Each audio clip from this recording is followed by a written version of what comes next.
자, 우리 이제 교재 22페이지. 자, 이마트 수특문화 큰 책. 자, 22페이지. 자, 들어갑시다. 자, 이제 우리 저번 주까지 현대시 쪽 수업을 했잖아. 그치? 현대시 분석 방법에 대해서 얘기했지. 자, 오늘은 22페이지. 자, 뭐를 들어갈 거냐면 산문문학 접근 방법을 들어갈 거야. 산문문학 접근법. 대훈이가 제일 좋아하는 소설이네. 그치? 대훈아? 자, 산문문학 그러면 여러분 뭐가 있냐면 소설도 있고요. 그 다음에 극문학. 알지? 그 시나리오, 희곡. 자, 이제 이거를 들어가. 근데 스님 수업을 이제 그거 들었으면 알겠지만 고전 시가를 제외하면 나머지는 다 지문을 접근할 때 접근법 있잖아. 비문학도 SQ3R이 있고, 그 다음에 시에서도 화자가 주인공이냐 관찰자냐에 맞춰서 3단계로 분석을 했지. 자, 소설도 반드시 분석법대로 분석을 해야 돼. 선생님이 소설 분석 방법을 좀 가르쳐 줄 테니까. 자, 여기를 잠깐만 보자. 자, 소설은 일단 세 가지로 나눠. 잘 들어야 돼. 첫 번째가 소설이 인물 중심의 소설이 있고, 인물 중심. 자, 요거는 안 적어도 돼. 안 적어도 돼. 오늘은 안 적어도 돼. 내가 알아서 여러분 해줄 테니까. 자, 두 번째는 심리 중심의 소설이 있고요. 자, 그 다음에 세 번째로 뭐 중심이 있냐면 사건 중심의 소설이 있어. 그러니까 여러분들은 지문을 읽으면서 이 소설이 이나야 빨리 들어와. 셋 중에 뭐에 포함되는지를 정확히 알아줘야 돼. 자, 과연 이 소설이 인물 중심이냐, 심리 중심이냐, 사건 중심이냐, 이걸 알아야 되는데. 학원 끝나고 왔어? 학교? 자, 학교 늦게 끝나? 자, 그러면 이제부터 22페이지에 나와 있는 내용을 이렇게 한번 정리를 좀 해줄게. 자, 여기 잠깐만 보자. 네, 봐. 만약 소설이 출제가 됐는데 이런 내용이 출제가 됐다고. 자, 춘향전이 출제가 됐어. 춘향전 알지? 자, 춘향이는 자, 신념이 강한 여자다. 자, 예를 들어서 지문의 전체적인 내용이 이제 이런 내용이 있어. 자, 잘 들어봐. 그러면 춘향이는 신념이 강한 여자다라는 얘기가 나와 있으니까, 자, 거기 22페이지. 자, 22페이지. 자, 1단계 중심 인물을 파악할 것. 자, 밑줄 거. 자, 산문문학 정리하는 방법. 자, 1단계. 자, 중심 인물을 파악할 것. 문학이잖아. 이나야, 오늘 문학. 자, 22페이지. 자, 중심 인물을 파악할 것. 자, 읽어볼게요. 지문을 독해하며 중심 인물을 뽑아내고 가능하면 주동인물과 반동인물을 구분할 것. 자, 얘들아, 소설이 나오면 언제나 제일 먼저 중심인물을 파악을 해줘야 돼. 자, 그 다음 문장 밑줄 그을 거야.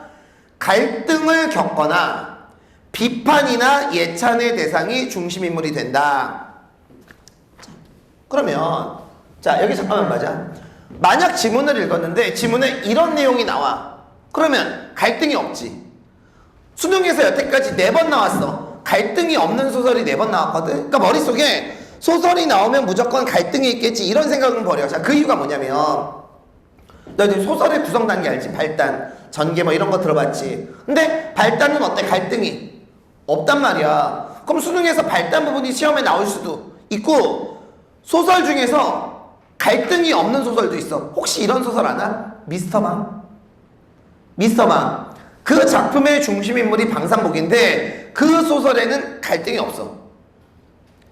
잘 들어. 그러면 갈등이 없는 소설은 중심인물을 어떻게 뽑냐? 비판이나 예찬의 대상이 중심인물인 거야. 자, 됐지? 자, 그러면 여기 봐. 이 지문의 중심인물은 춘향이지. 춘향이가 중심인물이 되는 이유는 갈등이 없는데 뭐의 대상? 밑줄 친 거 봐봐. 뭐의 대상? 예찬의 대상이 되니까 중심인물이 되는 거야. 자, 알겠지? 자, 그러면 여기에 나와 있는 만약 시험에서 1번이 나오면 중심 인물은 뭐가 되냐면 춘향이 되는 거야. 안 적어도 돼. 자, 예찬의 대상이니까. 자, 여기까지 이해가지? 자, 그런데 만약 수능에서 춘향전이 나오는데 이런 부분이 나왔어. 자, 이제 2번 봐봐. 2번. 자, 이도령이 떠난 후 한양으로 떠난 뒤. 자, 춘향이는 슬펐어. 자, 만약 줄거리의 내용이 이렇다고 한번 쳐보자. 그럼 당연히 이 부분의 중심인물도 어때? 춘향이지. 자, 춘향이는 갈등을 겪지. 이따가 배울게. 심리적으로 갈등을 해. 다른 말로 무슨적 갈등이라고 얘기해? 내적 갈등이라고 얘기하지. 그러면 일단 여기에 나와 있는 이 부분의 중심인물도 춘향이야. 왜? 갈등을 겪으니까. 그러니까 언제나 1단계는 이렇게 중심인물을 적는 거야. 자, 되게 재밌어요. 여러분 시잖아. 앞으로 소설을 이렇게 분석할 거야. 자, 그런데 만약 수능에 이 부분이 나왔다고 쳐. 자, 변사또의 수청을 자, 춘향이 거부했어. 자, 이런 내용이 나올 수도 있겠지. 자, 그러면 여기서는 누구하고 갈등해? 춘향이하고 변사또하고 갈등하지. 그러면 이때는 중심인물을 춘향이만 쓰는 게 아니라 누구하고 누구? 춘향이하고 변사또를 모두 적는 거야. 왜? 뭐를 겪으니까? 갈등을 겪으니까. 자, 다시 한번 얘기할게. 소설에서 중심인물은 갈등을 겪거나 갈등이 없을 때는 뭐나 뭐의 대상, 비판이나 예찬의 대상이 중심인물이 되는 거야. 자, 그런데 그 다음 읽어볼게요. 자, 그리고 또 밑줄 거. 주동인물은 긍정적이거나 작가의식에 부합하는 인물이고 반동인물은 부정적이거나 주동인물의 욕망을 방해하는 인물이다. 너희들 소설의 갈등 중에서 개인 대 개인의 갈등이 있지. 그치? 그러면 둘이 싸우니까 둘 중에 한 사람은 주동인물이고 한 사람은 반동인물이야. 자, 그럼 질문 던질게. 자, 여기 봐. 여기는 혼자 하는 거니까 이건 뭐 갈등 없으니까. 얘도 어때? 내적 갈등이니까 안 되지. 자, 그런데 얘는 중심인물이 둘이지. 싸우지. 그러면 얘는 주동인물과 반동인물로 나눌 수 있어. 자, 그럼 질문. 누가 주동인물이니? 춘향이가 주동인물이야. 자, 변사또는 반동인물이지. 왜? 춘향은 긍정적이고 변사또는 부정적이니까. 그런데 이제부터 내가 예를 하나 만들어줄게. 이번 EBS에도 실리고요. 수능에도 한 번 나왔던 소설이야. 자, 돌다리라는 소설이 있어. 자, 이태준 씨의 돌다리인데 여기 보자. 무슨 내용인지. 아버지한테 땅이 있어. 아버지는 땅이 되게 소중해. 근데 아들은 의사야. 착해. 근데 이 아들이 병원이 너무 잘 돼서 확장하려고 병원을 확장하려다 보니까 돈이 부족해. 그래서 시골에 와서 아버지한테 아버지 땅을 팔아서 그걸 제가 병원을 만들겠습니다. 그리고 아버지 어머니는 제가 모시겠습니다 라고 얘기를 해. 근데 아버지는 어때? 땅이 소중하니까 그거를 반대를 한다고. 그럼 분명히 어때? 개인의 갈등이지. 근데 누가 주동인물이고 누가 반동인물일까? 모르지. 야, 뭐 아버지가 나빠? 아들이 나빠? 그건 아니잖아. 그러니까 보통 고전소설은 긍정, 부정해갖고 반동인물, 주동인물을 나눌 수 있는데 현대소설은 어때? 뭐 착한 사람, 나쁜 사람 이렇게 있는 게 아니잖아. 그런데 실제로 수능에서 보기에 뭐가 나왔냐면 땅의 소중함. 이 작가의 관점이 땅의 소중함이야. 오케이? 그럼 누가 주동인물이 되는 거야? 아버지가 주동인물이 되는 거고 아들은 반동인물이 되는 거지. 자, 다시 한번 읽어볼게. 긍정적이거나 작가의식에 부합하는 인물이 주동인물이고 반동인물은 부정적이거나 주동인물의 욕망을 방해하는 인물이라고. 이해가? 자, 그러면 당연히 여기에 나와 있는 춘향이가 주동인물이고 변사또가 반동인물이 되겠지. 됐죠? 자, 그럼 1단계 인물 정리가 끝났어. 너희들 소설 구성의 3요소 혹시 이런 거 아니? 인물, 사건, 배경. 우리가 뭐 특별히 배경까지 정리할 필요는 없잖아. 그러면 인물하고 갈등을 정리하는 거야. 자, 2단계. 자, 밑줄. 자, 갈등의 양상, 사건의 양상과 원인을 파악할 것. 자, 밑줄 그어놓고. 자, 읽어볼게. 중심 인물을 찾은 다음에는 갈등을 일반화해보고, 일반화하는 게 뭐지? 얘기해줄게. 구체화한 다음 갈등의 원인을 파악해줘야 돼. 자, 그런데 여기 잠깐만 보자. 너희들 요건 알지? 자, 소설의 갈등에는 무슨 갈등하고 무슨 갈등이 있어? 크게 내적 갈등하고 외적 갈등이 있지. 자, 내적 갈등은 다른 말로 어때? 심리적 갈등이야. 쌤도 아침마다 거울 보면서 야, 내가 이 얼굴로 살아야 돼? 말아야 돼? 갈등을 해. 이게 내적 갈등이야. 근데 내적 갈등은 주의해야 될 게 꼭 이거 할까 이거 할까 이것뿐만 아니야. 너희들이 아침에 모의고사 보러 올 때 솔직히 그러잖아.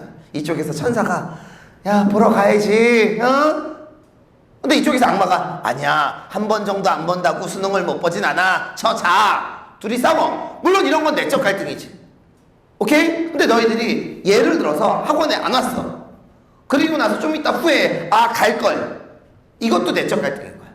그러니까 등장인물이 심리적으로 뭔가 부정적인 걸 갖고 있으면 이건 다 내적 갈등이야. 오케이? 자, 그래서 내적 갈등은 다른 말로 심리적 갈등, 꼭 VS가 아니어도 돼. 자, 그런데 외적 갈등은, 자, 여기 봐. 시험에 나오는 게 3개야. 거기다 적혀 있어. 자, 첫 번째, 이런 거 들어봤지? 개인 대 개인. 시험에 나오는 것만 하자. 개인 대 사회. 이 사회는 뭐 전쟁도 되고 법도 되고 뭐 제도도 되고 되게 많아. 그 다음에 개인 대 인간이라고 할게. 운명. 자, 이게 여러분 외적 갈등이야. 그러니까 근데 여기에 나와 있는 외적 갈등에 여러분 얘기를 좀 해줄게. 대답해줘. 그러니까 내가 딱 짜고 들어왔을지도 모르니까. 자, 너희들 소설 중에서 아는 소설 아무거나 얘기해봐. 어? 노인과 바다, 해밍웨이의 우리나라 소설로 하자. 자, 박씨 부인장 그 못생긴 나중에 되는 거. 좋아. 자, 그러면 박시정 같은 경우는 뭐냐? 이 박씨가 되게 못생겼어. 근데 이제 이시백하고 이제 결혼을 해. 근데 남편이 거들떠 보이질 않아. 왜? 못생겨서. 그러면 이거는 뭐 대 뭐의 갈등이냐면 개인 대 운명의 갈등이야. 왜? 박씨 부인에게는 남편에게 사랑받고 싶은 욕망이 있거든? 근데 그 욕망은 어때? 자신의 못생긴 운명이 가로막는 거야.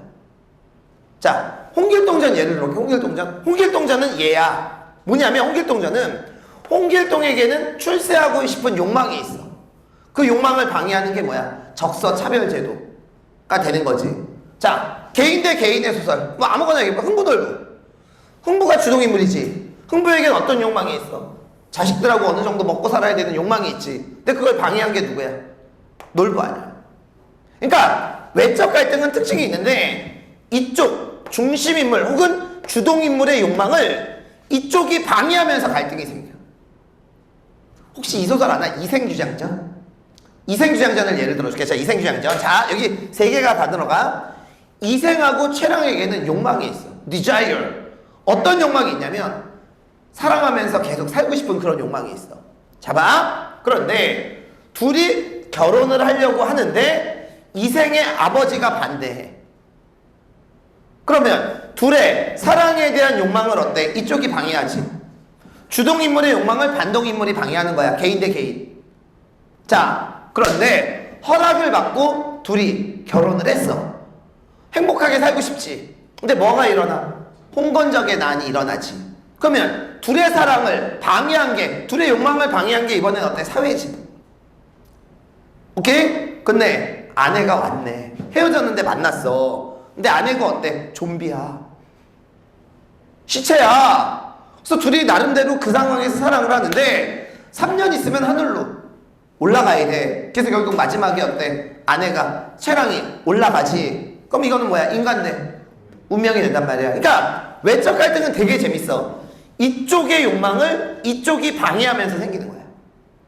그게 이제 갈등의 원인이 되는 거지. 이해 가요?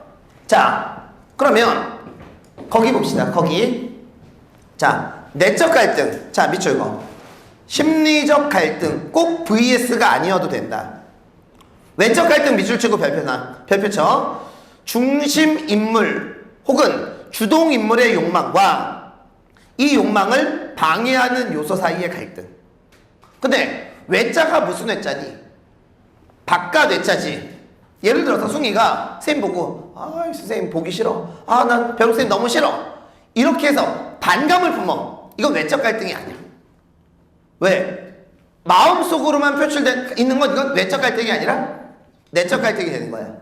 반드시 이쪽이 이쪽의 욕망을 방해해야 된단 말이야. 자 밑에 세 개만 외쳐 이거. 개인 대 개인, 개인 대 사회, 인간 대 운명.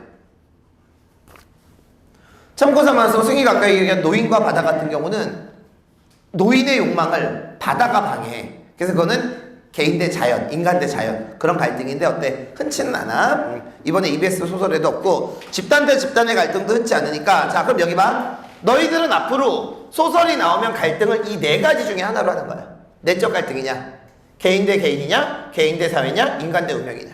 자 됐죠? 자 그럼 여기 잠깐만 봐. 이제 연습해볼게.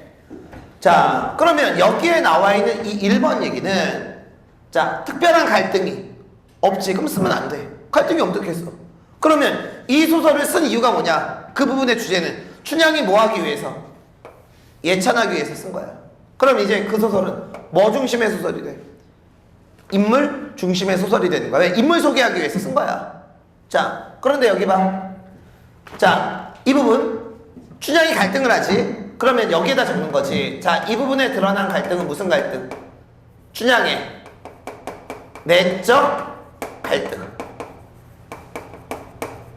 아니 아까 적어. 자 그러면 갈등을 구체화해. 춘향의 뭐야? 내적 갈등의 내용은 구체적으로 슬픔이지. 그리고 뭐를 적어? 갈등의 원인을 적어보는 거야. 자 갈등의 원인은 뭐니? 이도령이 떠나서. 그냥 이렇게 정리하면 돼. 이도령이 떠나서. 그럼 이게 심리 중심의 소설을 정리하는 방법이야. 아 쉬워. 자 하면 요거의 갈등은 자 외적 갈등은 언제나 VS를 적어. 오늘 내가 이 중에 2개 할 거니까 안 적어도 돼. 따로 나중에 샘플을 자 얘기할 테니까. 자 그러면 VS 뭐 대 뭐의 갈등이야? 개인 대 개인의 갈등. 일단 일반화를 해. 그리고 이제 이쪽에 구체화해. 누구? 춘향이. 그럼 이쪽에 누구? 변사또. 자 그리고 여기에다가 어때? 갈등의 원인을 이렇게 적는 거야. 니들이 아는 식으로 적으면 돼. 변사또가 춘향이 뭐 들라고 그랬어? 수청 들라고 그랬지. 자 그럼 질문. 춘향이에게는 어떤 욕망이 있어? 이도령과 만나서 행복하게 살고 싶은 욕망이 있지. 근데 그 욕망을 방해하는 게 누구야? 변사또가 되는 거 아니야. 그럼 이거는 갈등이 겉으로 보이니까 뭐 중심? 사건 중심. 이거는 갈등이 인물 속에 내재되어 있는 무슨 중심? 심리 중심. 그러니까 앞으로 우리가 소설을 정리할 때는 이 셋 중에 하나로 정리하면 되는데 무슨 소설은 거의 없을까? 셋 중에 인물 중심의 소설은 거의 없어. 고전소설은 주로. 고전소설은 선과 악의 구조가 뚜렷하지. 그럼 고전소설은 뭐가 많어? 사건 중심이 많고. 반면 현대소설을 읽으면 사건 중심보다는 심리 중심의 소설이 굉장히 많지. 이렇게 여러분 정리를 하는 거예요. 자 됐어요? 자 좋아. 자 이렇게 해서 일단 22쪽에 산문문학 정리하는 2단계 방법을 쌤하고 얘기를 한 거고, 앞으로 이런 식으로 여러분 정리를 해줄게. 자 밑에 문제풀이의 순서는 이제 좀 이따 여러분 얘기를 할 거고, 자 그러면 너희들 숙제로 내줬던 거, 자 24페이지 펴봐. 근데 너무 오래돼서 기억이 잘 안 날 거야. 자 선생님이 지금부터 한 5분 정도의 시간을 줄 테니까 다시 한 번만 지문 읽고 문제 풀었던 거 다시 한 번만 볼래? 자 5분 정도 줄게. 자 김채원 씨의 겨울의 환인데 23쪽 그 맨 위에 제목 있지? 김채원 씨의 겨울의 환. 여기다가 별표를 얘들 한 3개쯤 쳐.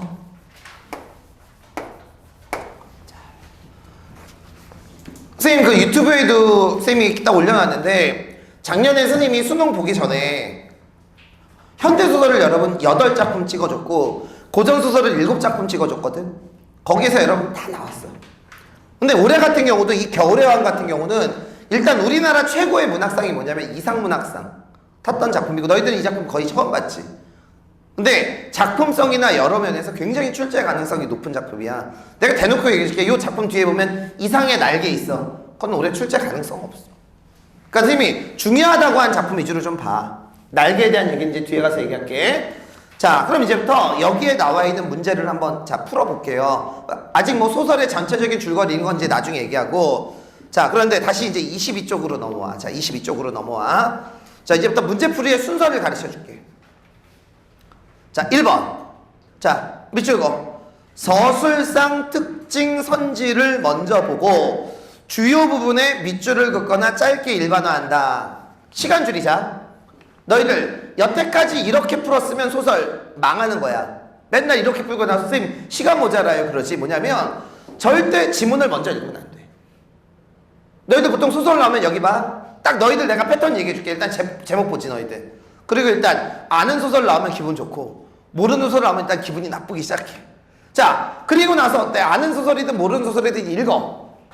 근데 이해가 안 가면 한 2번 정도 읽지. 아, 대충 이런 얘기구나 하고 첫 번째 문제가 뭐냐면 서술상 특징이야. 그러면 서술상 특징 1번. 예를 들어서 있어. 편집자적 논평. 그럼 편집자적 논평을 찾으려고 또 읽어. 미친 거 아니야? 그러니까 문제를 한 3번 푸는, 3문제 푸는데 읽기는 한 5-6번씩 읽는 거야. 그럼 망하는 거야. 얘들아, 문학은 무조건 25분 안에 풀어야 돼.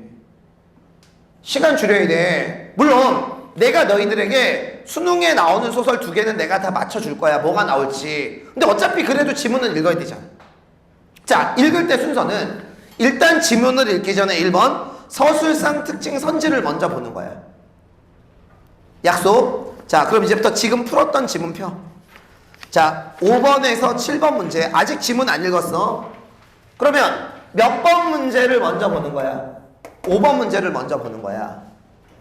오케이? 자, 5번 문제 옆에다 적어. 자, 얘는 서술상 특징을 묻는 문제야. 보통 현대소설에서는 첫 번째 문제가 서술상 특징을 묻는 문제지. 그리고 자, 이제부터 5개의 답지를 보는데, 자, 답지를 다 2부분으로 끊어. 빨리. 자, 답지를 다 2부분으로 끊으세요. 5번 문제 5개의 답지를 다 2로 끊어. 하라는 대로 해줘. 됐어? 자, 그럼 1번 답지는 어디서 끊기니? 통해. 여기서 끊기지. 그러니까 고백적 어조를 통해. 오른쪽 서술자의 내면이잖아. 그러면 서술상 특징은 언제나 답지가 여기 봐. 2로 쪼개져. 그러면 앞에는 뭐가 나오냐면 특징이 나오고 뒤에는 이 특징으로 인해서 걷는 뭐가 나오냐면 효과가 나와. 그러면 일단 얘는 지워. 얘는 일단 보지 마. 최대한 답지를 짧게 만드는 거야. 자, 그럼 봐. 앞에 것만 볼게. 자, 5번에 1번 답지. 무슨 적? 고백적. 고백적이면 여러분 소설이 몇 인칭이어야 돼? 1인칭. 고백적 1인칭. 자, 뒤에 건 신경 쓰지 마. 최대한 거기에 나와 있는 답지를 짧게 만드는 거야. 자, 2번. 뭐가 바뀌어? 서술자가 바뀌어. 자, 3번 답지는 무슨 적인 표현? 단정적 표현이 나와야 돼. 자, 4번 답지는 나에서 우리로 서술자가 확대가 돼야 되겠지. 자, 5번 답지는 인물 간의 대화를 직접적으로 인용해. 자, 그럼 얘들아, 어떤 문장 보호가 보이겠니? 인물 간의 대화. 그러면 어때? 끝다운표. 이해가? 근데 너희들 솔직히 이렇게 되지 않을까? 여기 봐. 지문을 그냥 읽다가 이 답지를 보면 서술자가 바뀌나? 지문 또 읽을 거 아니야. 이해가? 그러지 말고 먼저 이 5개의 답지를 딱 염두에 두란 말이야. 그럼 지문을 읽을 때 이런 것들을 확인해 나가면 되지. 시간을 줄이는 거야, 그렇게. 시간을 얘들아 한 번에 줄일 수는 없어. 여기서 조금씩 여기서 조금씩 그렇게 여러분 줄이는 거라고. 자, 일단 다시 한번 약속. 여러분들은 지문을 읽기 전에 서술상 특징 선지를 먼저 봐. 둘로 쪼개고 뒤에 건 신경 쓰지 말고 일단 앞에 것만 지문하고 확인을 하는 거야. 자, 그 다음에 2번째 뭐를 해야 되냐? 우리 시 한번 예를 들어볼게. 현대시, 시 읽기 전에 뭐서부터 먼저 봤지? 보기서부터 먼저 봤잖아. 왜? 보기를 읽으면 작품에 대한 뭐가 나와? 힌트가 나오잖아. 자, 그럼 다시 22페이지로 넘어가. 자, 22페이지로 넘어가. 자, 이제 2번째. 자, 2번째. 2번. 자, 밑줄 거. 보기를 통해 작품에 대한 힌트를 뽑아낸 후 이를 바탕으로 지문을 읽는다 밑줄. 자, 그 다음 읽어볼게요. 지문을 읽으면서 눈으로 읽을게. 중심 인물을 정리하고 갈등의 유형을 적는다. 가능하다면 갈등의 원인도 적어볼 것. 그래서 아까 선생님이 가르쳐 준 거야. 근데 이거를 지문을 읽을 때 여기 봐. 보기에 그 힌트가 다 나와. 이따 한번 보자고. 다시 한번 말하지만 자, 밑줄 치고 별표 쳐. 보기의 내용에 지문의 내용을 끼워 맞히는 것이 굉장히 중요하다. 보기의 내용에 지문의 내용을 끼워 맞히는 것이 굉장히 중요해. 자, 그럼 이제 보기를 읽고 뽑는 거야. 자, 그러면 다시 이제 문제로 넘어가. 자, 그러면 5번 문제 선지 읽은 다음에 몇 번 문제 보기를 먼저 보는 거야? 7번 문제 보기를 보는 거야. 자, 그러면 이제 7번 문제 보기를 잠깐만 눈으로 읽어봐. 자, 7번 문제 보기를 잠깐만 눈으로 읽어봐. 자, 그리고 내가 일단 너희들에게 물어볼게.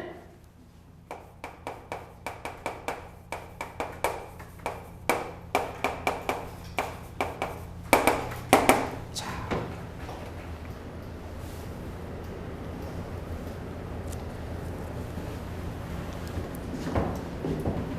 됐어요? 자, 그럼 볼게. 이 소설 몇 인칭일까? 보기를 봐도 알아. 이 글의 서술자는 정체성 찾기를 시도했다고 그랬지. 졸려하냐? 그러면 안 돼. 정체성 찾기를 시도하고 있어. 서술자는 자신을 이렇게 얘기했잖아. 몇 인칭이야? 1인칭이지. 그러면 이 소설의 중심인물은 안 읽어도 알겠네. 한 글자로 두고. 나. 자, 그 다음 정체성 찾기를 시도한다며. 그럼 대답해. 무슨 갈등? 내적 갈등이겠지. 그죠? 그러면 이 소설의 갈등은 나의 내적 갈등. 자, 갈등의 원인은?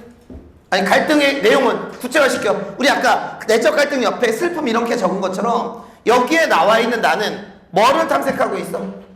정체성 찾기를 시도하고 있지. 됐냐고. 자, 그 다음 읽어볼게.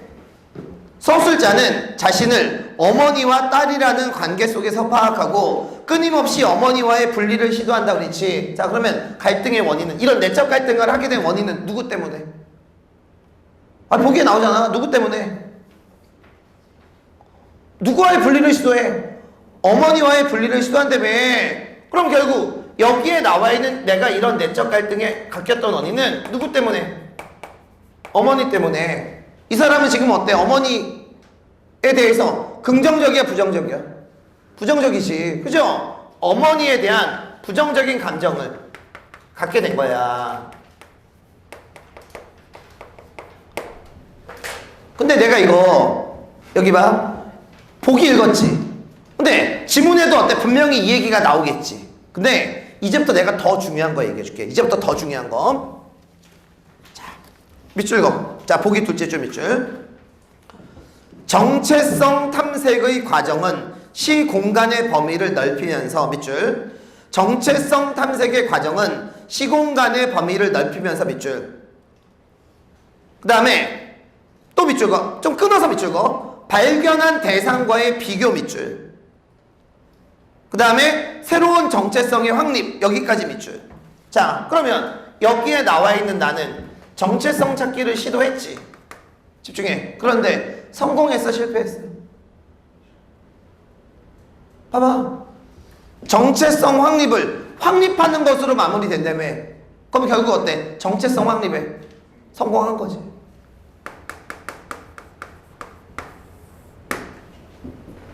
자, 그런데 내가 여러분들에게 왜 보기에 끼워 맞히는 게 되게 중요하냐고 얘기를 하면, 분명히 여기 보기에 뭐라고 나왔어? 정체성 탐색의 과정이 시공간의 범위를 넓히면서 발견한 대상과 비교를 한다고 그랬지. 자, 그럼 이제부터 A를 봐. 자, A를 봐. 자, 지문의 A를 봐. A. 자, 지문의 A. 자, 그리고 이제부터 내 물음에 대답을 해줘. 이거 이제 좀 이따 내가 적으라는 데다 적어. 마음대로 적지 말고. 자, A 읽어. 자, A 봐봐. 자, A를 보면 시공간이 범위를 넓힌다고 그랬지. 자, 그러면 시간의 범위가 지금 넓어지는 거 알겠어? A 봐봐. 시간이 어때? 점점 넓어지지. 자, 나로부터 출발하지. 내 정체성을 탐색을 하는데 여기 보자. 나에서 누구로 넘어가? 어머니.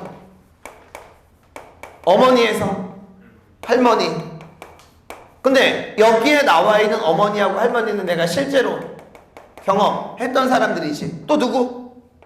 이거 되게 중요해. 이거 특히 내신하는 사람들 이 부분 잘 봐야 돼. 그 다음에 증조할머니. 그 다음에 마지막으로 선조의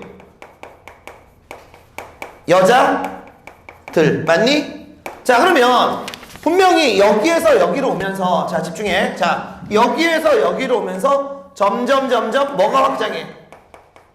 시간이 확장하는 거 맞지? 자, 그런데 우리 A 부분 쌤 읽어볼게. 자, 넷째 줄 읽어볼게요. 그러므로 저는 비로소 사람의 눈 뜬 게 아니라 뭐에 눈 떴어? 여자의 눈 떴다고 할 수 있습니다. 이 소설이 왜 어려운지 얘기해줄게. 그리고 그 자각이 나 하나에서 머무는 것이 아니라 내 어머니와 할머니, 이분들은 내가 실제 보았던 인물이고 말로만 들었던 증조할머니, 그리고 더 거슬러 올라가 선조의 여자들까지도 생각해보고, 자, 밑줄 거. 인맥을 통해 면면이 흐르는 여자로서의 숙명 같은 것도 감지하게 되었습니다 라고 그랬지. 자, 그럼 여기 봐. 나와 어머니, 할머니, 증조할머니, 손조할머니, 선조 다 같이. 왜? 뭐로서의 뭐를 갖고 있어? 여자로서의 숙명을 갖고 있는 거야. 자, 여기에 나와 있는 이 사람들은 다 여자로서, 이따가 적어. 여자로서의 숙명을 갖고 있어. 그러니까 이 소설이 여러분 되게 웃긴 게, 자, 여기 봐. 우리 저번에 배웠던 시 하나만, 우리 동네 구자명시 보면 너희들 딱 보면 솔직히 여학생 입장에서 그렇게 살고 싶어, 안 살고 싶어? 그렇게 안 살고 싶지. 근데 이 소설은 되게 특이한 게, 야, 보통 이거잖아. 나는 여자가 아니라 사람이에요, 이거지. 근데 이 소설은 되게 특이하게 나는 사람이 아니라 여자예요, 야. A 첫째 줄 봐봐. 늙어가는 사람의 떨림이 아니라 늙어가는 여자의 떨림이잖아. 그러니까 이 소설은 여자들이 보고 좀 기분이 나쁠 수도 있을 것 같아. 무슨 의미인지 알겠지? 그러니까 지금 여기에 나와 있는 이 사람은, 나는 이거야. 처음에 난 엄마하고 달라. 난 엄마 싫어. 근데 정체성을 탐색하다 보니까, 아, 나는 엄마하고 같은 존재였구나. 할머니하고 나는 같은 존재였구나. 우리 선조 여자들하고 다 같은 존재였구나. 왜? 여자로서의 뭐를 갖고 있어? 숙명을 갖고 있는 거야. 그러니까 이 소설이 왜 어려운지 알겠지? 어떻게 보면 주제가 우리들이 알고 있는 주제를 좀 이렇게 반전이야. 나는 사람이 아니라 뭐였어? 여자였어. 이렇게 생각을 하는 거죠. 자, 그런데 우리 아까 밑줄 친 거에서 여기 봐. 시공간의 확장이라고 그러지. 시공간. 그러면 이제 시간이 범위만 넓어지는 게 아니라 어때? 공간도 범위가 넓어지겠지. 자, A 봐봐.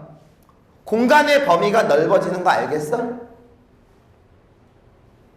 자, 여기에다가 나는 두 글자를 붙이고 싶어. 여자로서의 숙명이 아니라 어디 여자? 동양 여자로서의 숙명을 깨닫게 되는 거야. 그러면 이거하고 서로 대비가 되는 게 있지. 어디 여자들? 서양 여자들. 자, 여기에 나와 있는 서양의 여자들은 거기에 나와 있는 대로 무슨 주의라고 나와 있냐면 개인주의라고 나와 있지. 그러니까 동양 여자들이 구자명시 같은 여자라면 이해가요? 여기에 나와 있는 서양의 여자들은 그냥 자기만 아끼는 그런 사람이란 말이야. 됐어요? 그러면 여기에서 여기로 올 때는 이제는 시간의 확장이 아니라 뭐의 확장? 공간의 확장이 이루어진다라는 그런 얘기지. 근데 이런 느낌을 받아야 돼요. 선생님, 와, 선생님 이걸 어떻게 정리했어요? A를 읽으면서 거기에 나와 있는 보기, 시공간의 확장 거기에다 껴맞힌 거야. 그럼 이거, 야, 이게 봐. 그럼 시간이 도대체 어떻게 확장되지? 공간이 도대체 어떻게 확장되지? 이런 생각을 가져줘야 된다고. 야, 그 말이 무슨 말인지 알겠니? 보기를 먼저 읽고 지문을 읽으면서 보기에 자꾸 끼워 맞추라고. 콜? 자, 그러면 이제 우리가 7번 문제 보기를 읽고 힌트를 잡고 그거에 지문을 끼워 맞추다 보니까 이게 정리가 된 거야. 자, 요거를 어디에다 여러분 적어주냐면 23쪽 밑에 출제 포인트에다가 적어줘. 23쪽 밑에 출제 포인트에다가. 자, 요거는 내신 때문에 적어주는 거야. 23페이지. 밑에 출제 포인트.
근데 다시 한번 말하지만 얘들아, 지금 이 부분은 수능엔 안 나와. 왜? 이게 지금 EBS 부분에 선생님이 5, 6번 문제는 EBS에 있는 문제고 7번만 이제 선생님이 만든 문제인데 여기에 나와 있는 이 문제는 간접 연계잖아.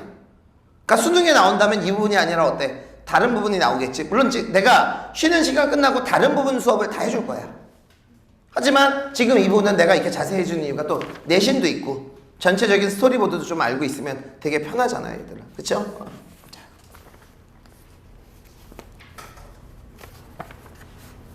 자, 다 적었으면 다시 이제 22페이지로 넘어와서, 자, 22페이지로 넘어와서,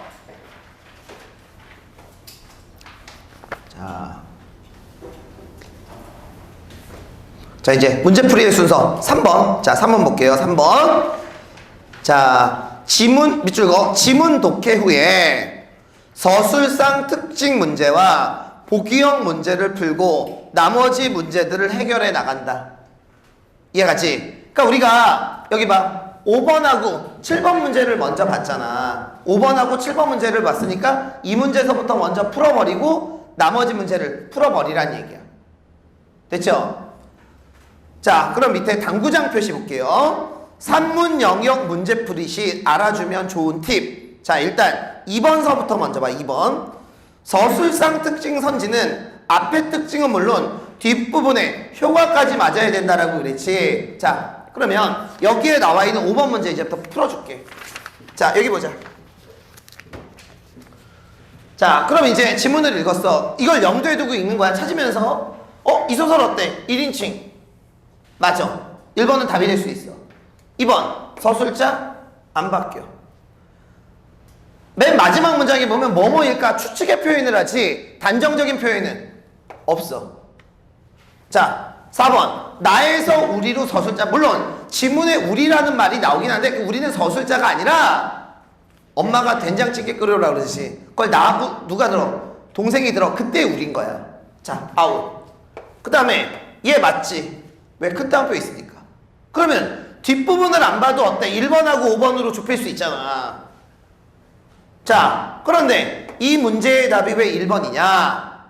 5번 봐봐. 5번 답지 봐. 자, 인물 간의 대화를 직접적으로 인용해서 그랬지. 실제로 지문에 보면 큰 따옴표가 있는 부분이 있어. 어머니가 뭐 끓여오라 그래? 된장찌개 어때? 끓여오라 그러지. 아니 그 부분에 유일하게 큰 따옴표가 있잖아. 이해가? 근데 그 부분에서 엄마와 나와의 갈등이 고조가 되니? 아니지. 아, 이해가? 그러면 여기에 나와 있는 5번 답지가 틀린 게 뭐는 맞는데 특징은 맞는데 뒤에 뭐가 틀렸어? 효과가 틀렸지. 이해가요? 그러니까 이 문제의 답은 몇 번? 1번. 근데 이게 시험장 들어가면 얘들아 이렇게 된다? 시간이 급하니까 특징만 맞으면 자꾸 맞을 거라고 생각해. 특징도 맞아야 되지만 뒤에 효과까지 맞아줘야 된다. 자, 됐어요? 자, 그 다음에 이제 몇 번 문제 풀어? 7번 문제 푸는 거야. 이 문제가 여러분 난이도가 제일 어려워. 자, 그러면 이제부터 7번 문제를 이제 푸는데, 자, 여기 봐. 자, 우리 시에서 배웠던 거 복습할게. 자, 시 안 적어도 돼. 자, 앞에 적혀 있어. 자, 우리 시에서 보기 문제 나오면, 자, 여기 보자. 여기 지문에 지문 있고 감상으로 적절한 것은 이렇게 나오고, 그 다음에 보기 이렇게 있고, 자, 답지가 둘로 쪼개진다 그랬지. 기억나? 이거 복습해야 돼. 앞에는 뭐가 있어? 지문에 내용이 있고 뒤에는 독자의 감상이 있다 그랬지. 그럼 선생님이 시 문제 풀 때는 시에서는 두 가지 공식만 알면 된다 그랬어. 기억나니? 첫 번째, 여기에 나와 있는 독자의 감상이 뭐랑 일치해야 돼? 보기랑 일치해야 되지. 이게 거의 7, 80% 이렇게 풀려. 빨리 풀려. 그 다음에 혹시 그렇게 안 풀리면 얘가 근거고 얘가 결론이니까 얘네 둘 사이에 타당성을 따지라고 얘기했지. 그런데 이건 시야. 소설은 여러분 하나가 더 있어. 자, 다시 22페이지로 넘어와서, 자, 22페이지 봐봐. 자, 1번. 자, 문제풀이시 팁 1번이야.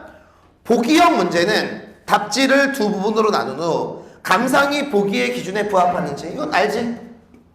그 다음에 선지 앞뒤가 논리적으로 이어지는지, 맞지? 그리고 3번, 이게 중요해. 소설에서는 이게 나와. 답지의 내용이 지문의 내용과 일치하는지까지 따져줘야 돼. 소설이니까. 그러니까 소설에서는 여기에 나와 있는, 여기 봐. 요 지문의 내용이 실제로 여기에 나와 있는 이 지문과 일치하는지, 이것까지도 여러분 따져줘야 된다고. 콜? 이해갔지? 이게 시와 소설의 차이점이야. 시는 1번 공식하고 2번 공식이면 문제가 풀려. 근데 소설은 몇 번 공식? 3번 공식까지 가야 돼. 왜? 소설은 일치 문제가 되게 중요하거든. 자, 그러면 자, 이제 7번 문제 풀어봅시다. 자, 난이도 높은 문제야. 맞았는지 틀렸는지 한번 봐. 보기를 읽고 A에 대해 보인 반응으로 적절하지 않는 것. 자, 1번 답지 둘로 쪼개. 자, 어디서 쪼개? 통일해서 쪼개지지. 자, 그럼 오른쪽 읽어볼게. 자신의 정체성을 구체화한 데에 대한 기쁨이지. 실제로 보기 맨 마지막 줄을 봐봐. 새로운 정체성을 뭐 했니? 확립했지. 자, 그리고 앞뒤 논리 잠깐만 볼래? 앞뒤 논리? 어때? 사람의 떨림에서 여자의 떨림이지. 그럼 범위가, 야, 사람에서 여자면 범위가 좁아졌지. 그럼 오른쪽 자신의 정체성을 구체화한 거 맞지. 그리고 앞의 내용도 지문에 있고, 그럼 얘는 다 맞는 거야. 자, 2번 봐봐. 오른쪽 읽어볼게. 어디서 끊겨? 생각, 은에서 끊기지. 자, 그럼 오른쪽 읽어봅시다. 여성으로서의 정체성이 세대의 흐름을 통해 축적. 세대의 흐름? 그럼 보기 둘째 줄에 뭐가 범위를 넓은 거야? 세대를 통해서 축적됐다는 얘기는, 야, 뭐가 범위를 넓힌 거야? 시간이 범위를 넓힌 거지. 자, 그리고 앞뒤 논리 봐봐. 맞지? 자, 그럼 이제부터 3번이 틀린 이유 두 가지 얘기해 줄게. 3번이 틀린 이유. 자, 앞부분 읽어볼게요. 실제 보았던 인물들의 유형과, 자, 여기 봐. 실제 보았던 인물들이면 이 사람들이지. 그 다음에 선조의 여자들이지. 근데 다 같아 달라? 다 같이. 왜? 여자로서의 숙명을 갖고 있으니까. 자, 그러면 앞에 내용도 틀렸고, 그 다음에 오른쪽. 동양 여성의 정체성이 변모했어. 변했니? 아니지. 다 여자로서의 숙명을 갖고 있는 거잖아. 답은 몇 번? 3번. 자, 그럼 이제부터 여기 봐. 여기 봐. 자, 여기 봐. 동양 여자하고 서양 여자는 서로 다르지. 자, 4번 답지하고 5번 답지 읽어. 이해 가는지 이제.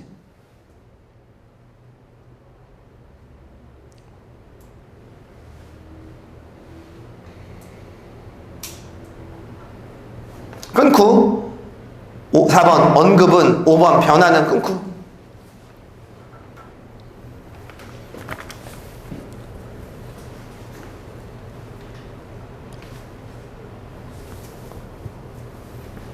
어때? 이해가? 동양 여자와 서양 여자는 어때? 다르다라는 얘기를 하고 있는 거야.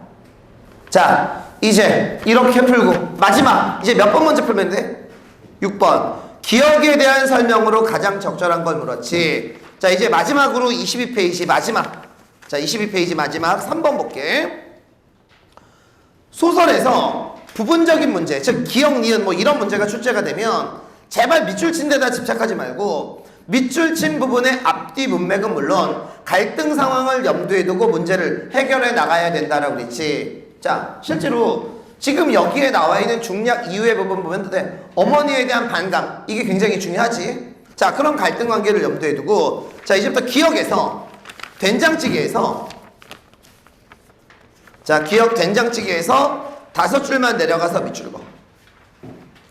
자, 그때 우리가 느낀 것은 손님 앞에서 큰 소리로 부엌에다 대고 소리치는 교사까지 지낸 어머니의 교양에 대한 반감이었을까요? 어때? 그 된장찌개 그 소리를 듣고 어머니에 대한 뭐를 느꼈어? 반감을 느꼈지. 자, 반감이라는 말이다. 이번 문제 무슨 말? 거리감이나 어때? 똑같잖아. 자, 답은 몇 번? 2번이 답이 되는 거야. 자, 이제 쌤이 쉬는 시간 끝나고 겨울의 환을 정리를 한번 해줄 거거든. 자, 우리가 지금 배운 내용 어떻게 보면 수능이 안 나올지도 몰라. 근데 주의해야 될 건 쌤하고 지금 1시간 수업을 했는데 어떻게 소설 지문을 정리를 하고 어떤 순서로 문제를 풀어야 되는지 그것만 확실하게 담고 넘어가. 그럼 쌤이 쉬었다가 겨울의 환을 다 정리를 좀 한번 해줄게. 알겠죠? 쉬었다 갑시다. 자, 그러면 이제 뭐를 피냐면 겨울의 환 프린트 하고 조그만 책, 개념책. 자, 그거를 여러분 좀 편한. 자, 이제부터 쌤이 한 20분 정도 소설, 구연 작가가 될 테니까 여러분들은 겨울의 환 정리를 해서 요거를 책에다 여러분 붙여놔 아예. 그래서 쌤이 출제 유력한 소설들은 이렇게 프린트를 다 나눠줄 거거든. 자, 알겠지? 대훈이 안 갖고 왔나? 자, 어차피 알고 있는 개념이니까.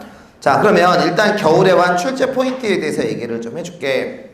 자, 우선 여기에 나와 있는 겨울의 환은, 자, 1번 봐봐. 당신에게 보내는 편지글 형식이야. 자, 그럼 여기 봐봐. 얘들아, 당신에게 보내는 편지글 형식이니까 편지야.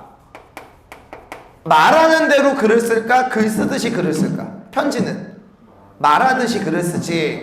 우리 개념 교재에 나와. 뭐 굳이 이거는 밑줄 안 그어도 돼. 글을 쓰듯이 글을 쓰는 걸 문어체라고 얘기하고 말하듯이 글을 쓰는 걸 구어체라고 얘기해. 구어체, 입구자를 써서. 대표적인 소설 너희들 사랑손님과 어머니. 안녕하세요, 나는 오키랍니다. 나는 4살 되면 어쩌고저쩌고. 목소리가 왜 이래요? 쉬었다. 자, 그래서 여기에 나와 있는 얘는 편지글 형식이니까 당연히 무슨 체가 되냐면 구어체가 되는 거야.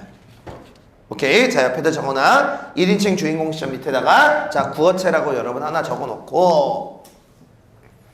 근데 내가 거기에다가 이거를 적었네. 자, 여기 보자. 자, 내가 당신에게 자, 편지를 쓰는 거야. 자, 여기 외화가 있네. 그 다음에 여기 이제 내화가 있어. 내화에는 무슨 얘기가 있니?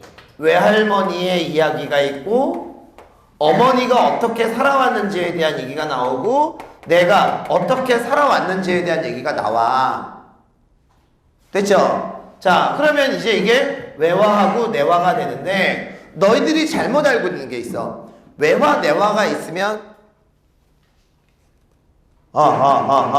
보통 무슨 식 구성이라고 알고 있어?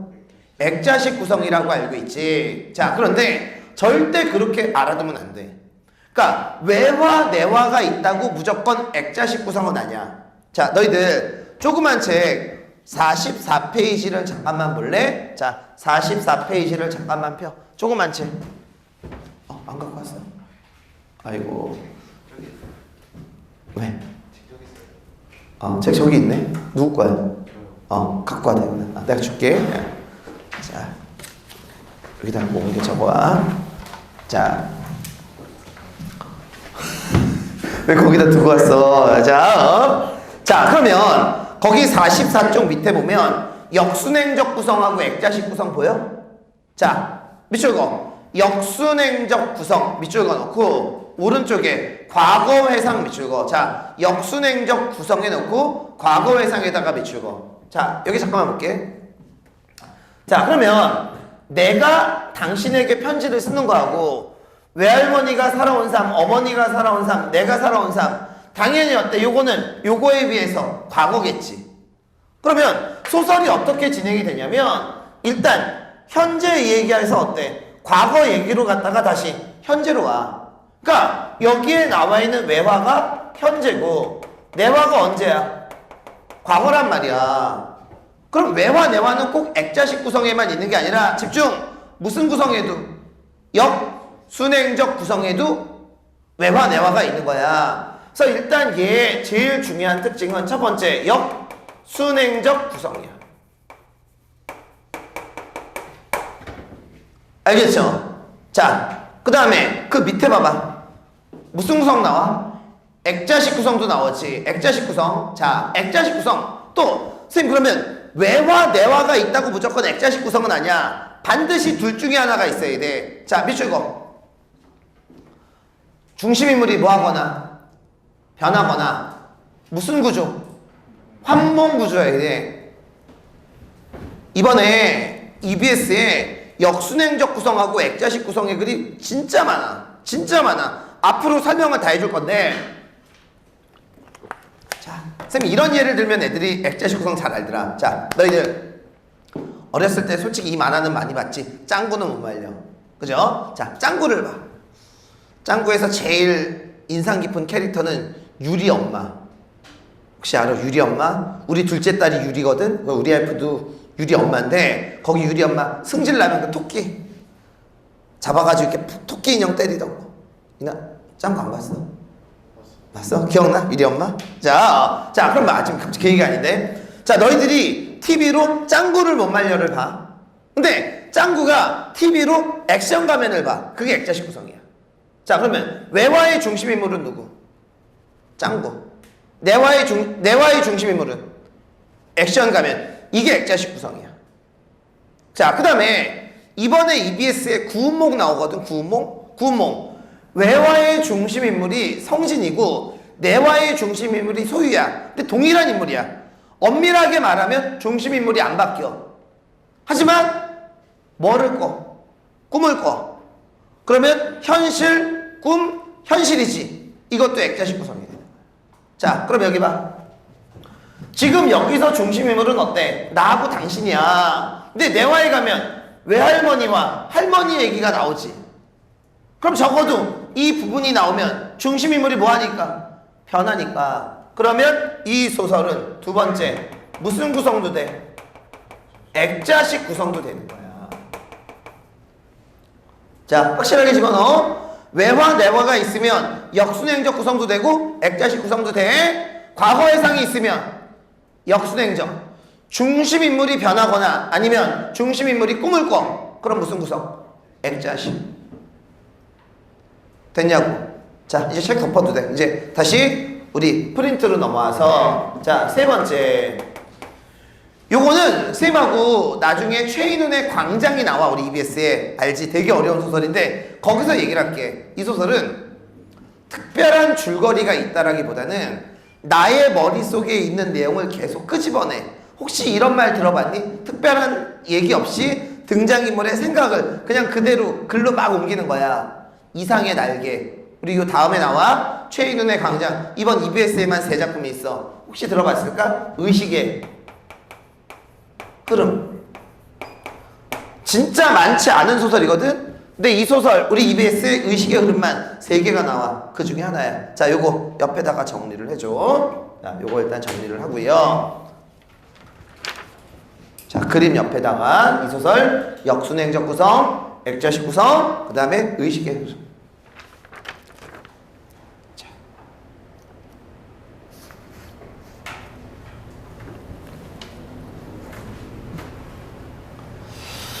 선생님, 그런데 이 소설에서 당신이 도대체 누구예요? 자, 이제부터 당신이 누군지 간단하게 여러분 얘기를 좀 해줄게. 내가 남편하고 이혼을 했어. 잠깐만 저거 좀 끄고 올게. 여기 따뜻하니까 졸리나 봐.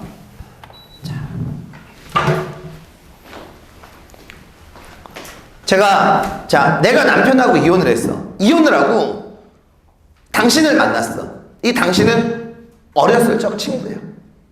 너들 김채원의 그 겨울의 왕 네이버로 쳐봐. 전체 줄거리 없어. 쌤이 읽고 나서 지금 다 이렇게 정리를 해놓은 거야.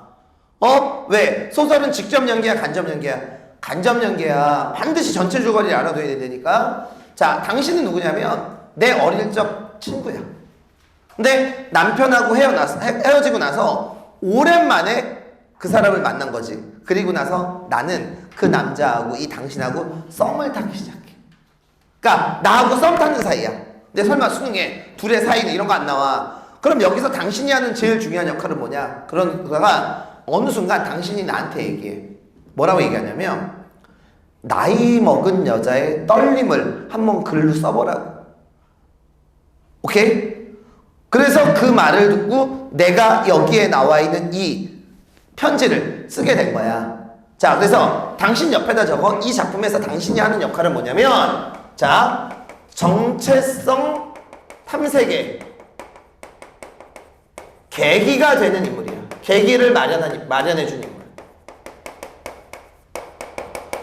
그러면서 내가 나의 삶을 돌아볼 수 있게 성찰의 기회를 제공한 그런 인물이 되겠지.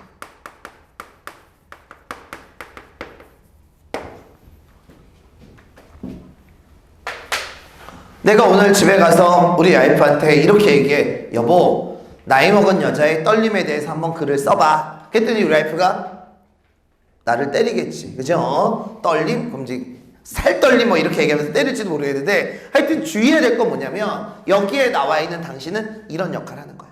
어떤 얘기인지 알겠지? 자, 그러면서 이제 내가 나의 이야기를 편지에 풀어내기 시작해. 자, 2번 봐봐. 2번. 자, 여자로서의 운명, 이로 인한 갈등. 자, 전체적인 스토리보드를 얘기해 줄게. 자, 외할머니, 남편에게 버림받아. 아니, 버림받은 정도가 아니라 외할아버지는 우리 집에 아예, 이게 원래 북쪽 사람이야. 첩을 데리고 와서 살아. 첩. 또 다른 여자를 데리고 와서 사는 거야. 그러니까 할머니는 버림받은 거지. 그 다음에 큰아들의 행패에 시달린다. 자, 이게 무슨 말이냐? 야, 외할머니의 큰아들이면 나한테는, 야, 외할머니의 아들이면 나한테는 외삼촌이지. 외할머니에게는 아들도 있고 딸 둘도 있어. 딸 둘 중에 하나가 우리 엄마야. 큰딸이야, 우리 엄마가. 근데 여기 봐. 외할머니하고 외삼촌하고 우리 엄마하고 원래 북쪽 사람이야. 근데 전쟁이 나서 남한으로 피신을 해서 남한에 정착해서 살아. 근데 외삼촌이 남한에 적응을 못해. 이해 가요? 그래서 그거를 외할머니한테 다 행패로 푸는 거야. 그리고 외삼촌은 결국 나중에 월북해. 북으로 넘어가. 자, 그래서 거기 봐. 외할머니, 남편에게 버림받음, 큰 아들의 행패에 시달림, 큰아들, 즉 나의 외삼촌은 나중에 월북해. 무슨 얘기인지 알겠지? 하지만 이거보다 더 결정적인 불행한 사건은, 자, 우리 엄마가 할머니를 모시고 살았거든, 외할머니를. 근데 큰딸, 나의 엄마에게 버림받고 이모네 집에서 결국 돌아가셔. 근데 뭐 버림받았다라기보다는 나의 입장에서 그렇게 얘기한 거고, 외할머니를 엄마가 이모네 집에 보내. 그럼 나는 그런 엄마를 이해할까 못할까? 당연히 처음에는 이해 못해. 이게 이제 외할머니의 일생이야. 자, 엄마는 남편에게 버림받아. 마찬가지로 나의 아버지도 바람을 펴. 얘들아, 옛날엔 다 그러고 살았잖아, 그죠? 지금 여자들 그래도 괜찮은 거야. 옛날에는 아내가 나 아파. 그럼 남편들 맨날 하는 말 있지. 뭐라 그래? 아내가 아프다 그러면 옛날 남자들은. 지금은 어때? 그래 아파. 생 같은 경우는 약간 오버하면서 그러는데 옛날엔 안 그랬어. 또 아파? 그치? 나도 아파? 그리고 제일 심한 사람은 뭔지 알아? 여보 나 아파. 그러면 밥은? 진짜 죽이고 싶어요. 자, 어쨌든 옛날에 그랬잖아. 남편에게 버림받았어. 아버지의 바람. 그러다가 어머니가 처음에는 뭐 했어? 교사했었지. 이거 읽었지? 그러다가 지금은 화투로 소일거리를 하면서 지내는 삶의, 엄마도 어때? 삶의 목표가 없어진 거지.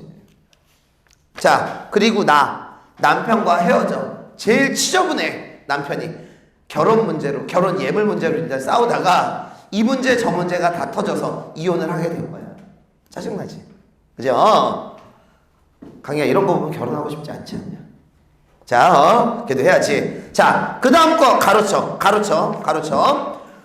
외할머니와 어머니의 삶을 돌아보며 정체성 탐색 시작, 그리고 정체성 확립의 성공. 자, 지금 가로친 부분이 여러분 EBS. 자, 지금 가로친 부분이 EBS 부분. 정체성 탐색에 결국 성공하는 얘기가 나오잖아. 자, 그러면 내가 좀 더 이 소설 전체에서 나오는 나의 정체성, 도대체 어떤 정체성을 확립했는지 그거에 대한 얘기를 이제부터 해줄게. 자, 첫 번째. 자, 자궁을 갖고 살아가는 여자로서의 정체성. 아까도 얘기했지. 사람으로서의 정체성이 아니라 여자로서의 정체성을 깨달은 거야. 지금까지는 자신이 여성 흉내를 냈다고 여기는데 지금은 이제 자기가 여성이 됐다라고 여기는 거야. 자, 두 번째. 야, 여기 봐. 우리 밥상을 차리는 여자가 돼야 되겠니? 밥상을 기다리는 여자가 돼야 되겠니? 그럼 언뜻 생각하면 밥상을 차려? 이거 안 좋은 건데? 근데 여기 봐. 이 여자는 밥상을 기다리는 사람이 아니라 차리는 사람이 되겠다. 즉 밥상을 기다리는 건 뭔가 부족한 결핍을 느끼는 거잖아. 결핍을 느끼는 사람이 아닌 밥상을 차리는, 우리 동네 구자명씨의 구자명처럼 가족에게 내지는 주변 사람들에게 사랑을 베푸는 사람이 되겠다. 그러면서 결국 어머니와 외할머니의 삶을 이해하게 돼. 야, 우리 아까 보기에서 뭐라 그랬어? 처음에는 어머니로부터 분리되고 싶었지. 하지만 마지막에 가면 어머니를 이해하게 된 거야. 왜? 여자로서의 숙명은 이해하게 됐으니까. 자, 2번이 무슨 말인지 알겠지? 자, 하지만 결국 시험에 나올 수 있는 건 3번이야. 자, 3번 별표죠. 이 부분이 여러분 제일 중요해. 자, 밑에다가 좀 적어보려고 그랬는데 이렇게 좀 복잡한 구조라 너희들이 직접 좀 적어줘. 자, 이 지문에서 여러분 제일 중요한 건 나와 어머니와의 갈등. 실제로 이 지문에 나하고 어머니하고 싸우는 부분이 나와. 자, 이 부분 여러분 잘 들어야 돼. 자, 잘 들어. 자, 여기에 나와 있는 나는 평소 어머니에 대한 반감이 있었어. 우리 아까 된장찌개도 나왔지만 교양이 있었던 교사로서의 어머니가 지금은 이렇게 지내. 그런 어머니를 이해할 수 없었던 거지. 이해가요? 자, 그러다가 잘 봐. 갈등이 폭발하게 되는 계기가 있어요. 그 계기가 뭐냐? 어머니가 외할머니를 이모네 집에 보내. 자, 어머니가 외할머니를 이모네 집에 보내는 거야. 자, 이걸로 인해서 나와 어머니의 갈등은 이제 커지는 거지. 그런데 여기서 되게 재밌는 게 하나 있는데 뭐냐면, 자, 얘들아, 이 소설은 1인칭이지. 1인칭은 내가 누구의 심리밖에 몰라? 나의 심리밖에 모르지. 근데 내가 어머니의 심리를 추측한다. 자, 어머니는 나와 싸우면서 한번 추리해볼래? 두려움을 가져. 자, 잘 봐. 자기가 엄마를 버렸지.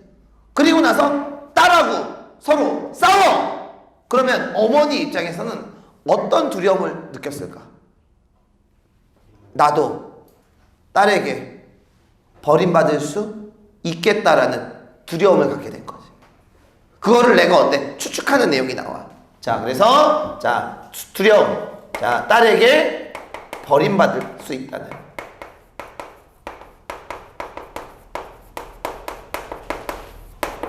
자, 이런 두려움을 갖게 되는 거지. 하지만 아까도 얘기했지만 이런 갈등은 해소가 돼. 왜? 마지막에 가면 어머니를 이해하게 되는 거지. 어머니는 외할머니를 감당할 수 없었던 거야. 왜? 자식들도 키워야 되고 동생하고 나를 키워야 되잖아. 그래서 어머니는 외할머니를 감당할 수 없었겠지. 그래서 이제 이런 걸 하게 된다고. 자, 그러면 전체적으로 이 소설이 어떤 구조인지는 알겠지. 이 소설은 장편은 아니야. 중편 소설 정도 되거든. 이 정도 줄거리만 알아둬도 너희들이 만약 평가원이나 수능에 이 작품이 나오면 아, 이거 하고 지문을 읽으면 다 이해가 갈 거야. 됐죠? 자, 이제 마지막으로 밑에 주요 소재 용어를 여러분 좀 설명을 좀 해줄게. 이 작품이 겨울의 환이잖아. 이걸 이렇게 정리하면 돼. 겨울의 환. 겨울에 뭐가 내려? 눈이 내리지. 이 환은 환상, 환영 뭐 이런 뜻 정도로 보면 돼. 자, 그러면 왜 그런 용어를 썼냐? 자, 밑에 보세요. 눈. 어린 시절 동치미를 뜨러 갔을 때 보던 눈. 많이 나와. 피난지에서 보았던 눈 내리던 벌판의 나무. 시아버지 장례식장에서 보았던 눈. 이런 눈들을 보면서 이 글의 서술자인 나는 과거의 이야기를 계속 끄집어내. 그래서 오른쪽 봐봐. 뭐의 매개체라고 나와? 의식의 흐름에 매개체가 되는 거야. 눈을 보면서 이제 끄집어내는 거지. 그리고 거기 해지에도 적어놨지만 여기에 나와 있는 눈은 환상이야. 야, 환상은 도달할 수 없는 그런 이상을 나타내. 그래서 이상 밑에다가 적어. 이상, 도달할 수 없는. 자, 이상은 도달할 수 없는 그런 이상이야. 자, 그 다음에 이 소설에서 이 실향민이라는 용어에 대해서 우리가 주목을 좀 해야 되는데, 야, 우리 외할머니 실향민이지. 북쪽이 고향이잖아. 외삼촌도 실향민이지. 어머니도 어때? 실향민이지. 다 실향민이야. 근데 이 작품에서 실향민은 단순히 고향을 잃어버린 외할머니와 어머니를 의미하는 게 아니라 밑에 봐봐. 뭐라고 나와? 사랑하는 대상을 잃고 살아가는 우리 모두를 다 실향민이라고 얘기를 하는 거야. 자, 됐죠? 자, 이렇게 정리하면 겨울의 환이 끝나. 이거 여러분 오려서 책에다가 이렇게 좀 겨울의 한 부분에다 붙여놔. 오케이? 큰 책에다가 여러분 붙여놓고, 자, 우리 숙제를 좀 내줄게. 우리 숙제표에 있는데, 우리 이제 이마트 수능 특강 문학 잠깐만 27페이지 펴봐. 27페이지. 자, 이상의 날개. 요거는 내신 기간에는 선생님이 내신 자료로 줄 거야. 근데 내신에서는 아마 잘 낼 거야, 선생님들이. 근데 얘는 수능에서는 낼 가능성이 거의 없으니까 그냥 넘기고. 자, 뒤에 3주차를 잠깐만 볼래? 3주차. 자, 쌤하고 같이 보자. 자, 32페이지. 자, 요거 여러분 숙제였었지? 맞아? 이나는 아직 안 들었네. 이거 이제 들어야 돼. 고전시가. 안 들었어? 이거, 승현아, 이거 돼 있지? 자, 요거는 이제 너희들 숙제를 했던 거고, 몇 페이지를 잠깐만 펴냐면, 38페이지 펴면, 현대시가 이제 4개를 배울 거야, 다음 주에. 그럼 숙제표에 있어 이 4개를 시 읽고, 주제 해제 읽고, 시 분석을 여러분들이 해와. 그 3단계로 분석하는 거 있지. 화자, 뭐, 관찰자, 주인공. 틀려도 좋으니까 해봐. 니들이 해봐야 늘어. 그 다음에 거기 중간에 문제 있어. 문제 있는 것까지 여러분 풀어봐. 오케이? 그럼 다음 주에는 요거 할 수 있는 데까지 한번 정리를 해보도록 하니까 숙제표대로 하면 돼. 아시겠죠? 자, 오늘 여기까지 진도 나가도록 하겠습니다. 자, 여러분 수고하셨습니다.